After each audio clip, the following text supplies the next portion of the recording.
Power of Concentration by Theron Q. Dumont, Lessons 15 and 16, read by Andrea Fiore. A man forgets because he does not concentrate his mind on his purpose, especially at the moment he conceives it.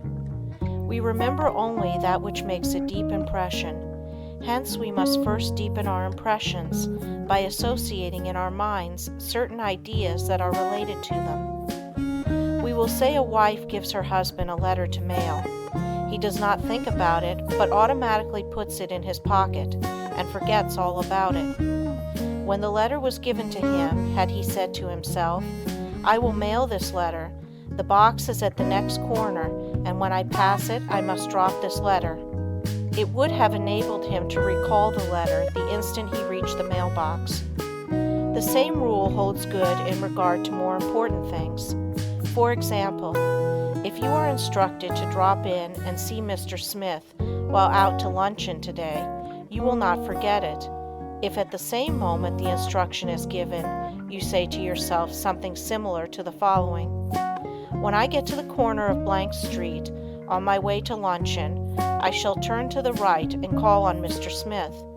In this way, the impression is made, the connection established, and the sight of the associated object recalls the errand.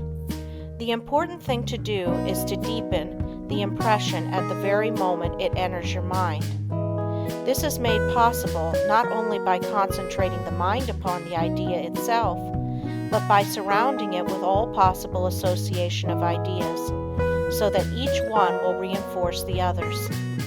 The mind is governed by laws of association, such as the law that ideas which enter the mind at the same time emerge at the same time, one assisting in recalling the others. The reason why people cannot remember what they want to is that they have not concentrated their minds sufficiently on their purpose at the moment when it was formed. You can train yourself to remember in this way by the concentration of the attention on your purpose, in accordance with the laws of association. When once you form this habit, the attention is easily centered and the memory easily trained. Then your memory, instead of failing you at crucial moments, becomes a valuable asset in your everyday work. Exercise in memory concentration. Select some picture, put it on a table, and then look at it for 2 minutes. Concentrate your attention on this picture. Observe every detail. Then shut your eyes and see how much you can recall about it. Think of what the picture represents, whether it is a good subject, whether it looks natural. Think of objects in foreground, middle ground, background, of details of color and form. Now open your eyes and hold yourself rigidly to the correction of each and every mistake. Close your eyes again and notice how much more accurate your picture is. Practice until your mental image corresponds in every particular to the original. Nature is a wonderful instructor, but there are very few who realize that when we get in touch with nature, we discover ourselves. That by listening to her voice, with that curious inner sense of ours, we learn the oneness of life and wake up to our own latent powers.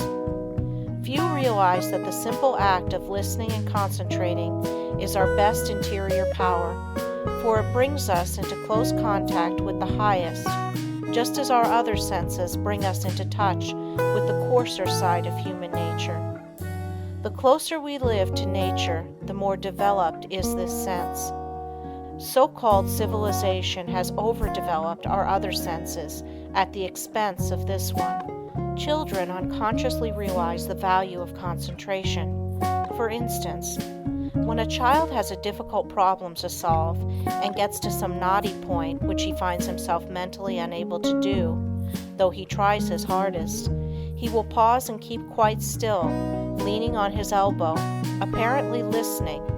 Then you will see, if you are watching, sudden illumination come, and he goes on happily and accomplishes his task. A child instinctively but unconsciously knows when he needs help. He must be quiet and concentrate. All great people concentrate and owe their success to it. A doctor thinks over the symptoms of his patient, waits, listens for the inspiration, though quite unconscious perhaps of doing so. The one who diagnoses in this way seldom makes mistakes. An author thinks his plot, holds it in his mind, and then waits, and illumination comes. If you want to be able to solve difficult problems, you must learn to do the same. Lesson 16. How concentrating can fulfill your desire.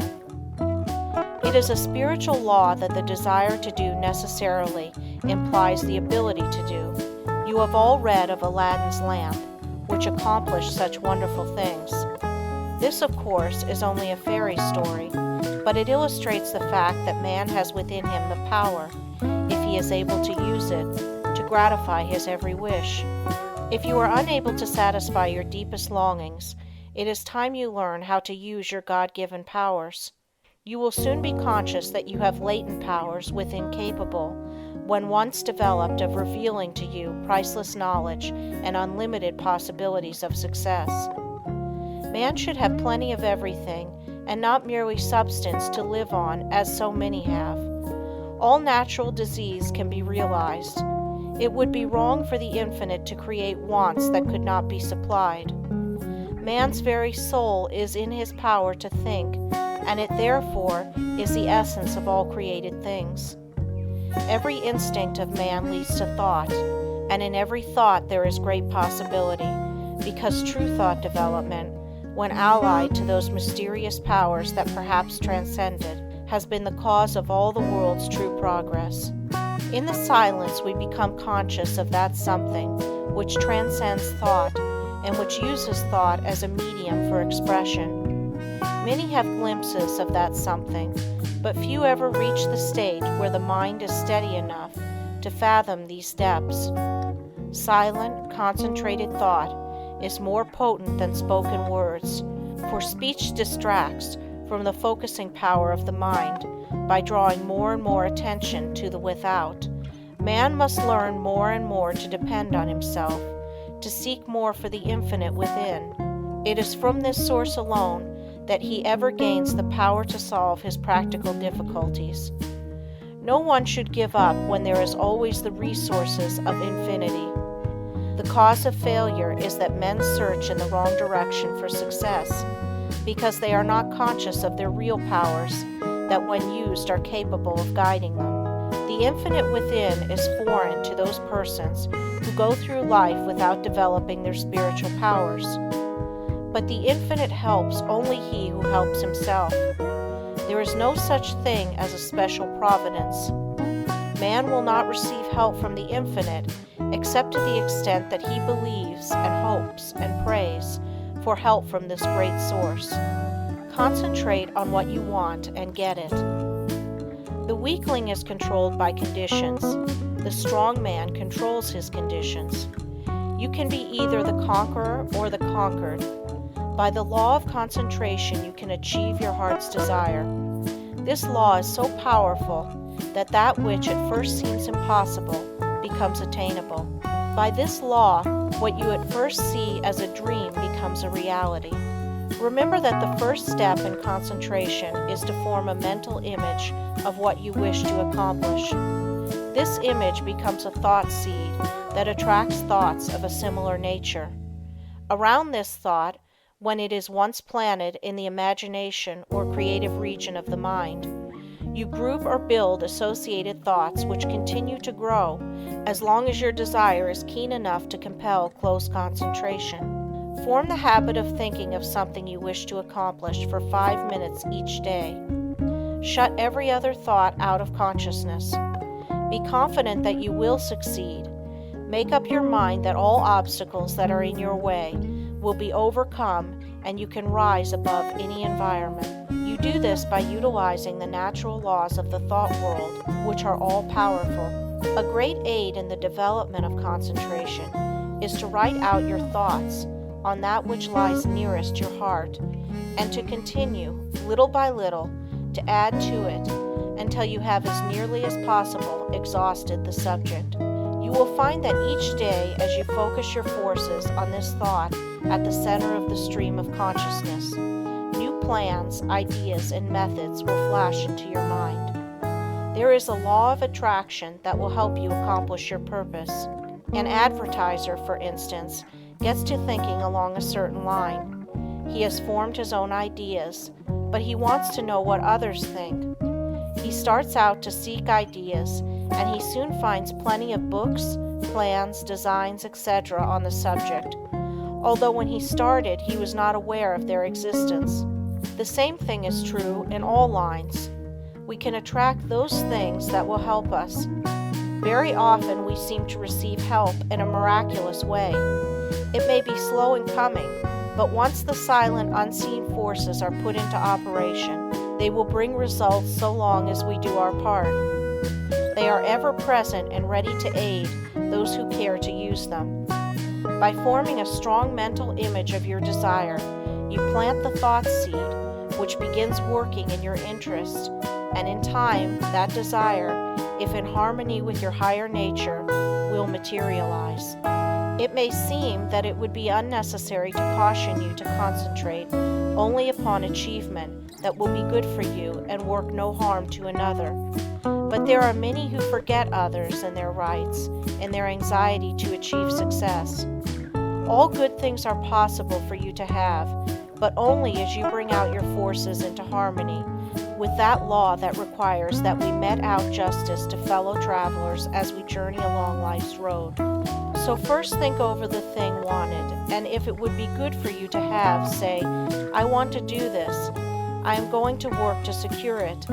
The way will be open for me. If you fully grasp the mental thought of success and hold it in the mind each day, you gradually make a pattern or mold which in time will materialize. But by all means keep free from doubt and fear, the destructive forces. Never allow these to become associated with your thoughts. At last you will create the desired conditions and receive help in many unlooked-for ways that will lift you out of the undesired environment. Life will then seem very different to you, for you will have found happiness through awakening within yourself the power to become the master of circumstances instead of their slave. To the beginner in this line of thought, some of the things stated in this book may sound strange, even absurd, but instead of condemning them, give them a trial. You will find they work out.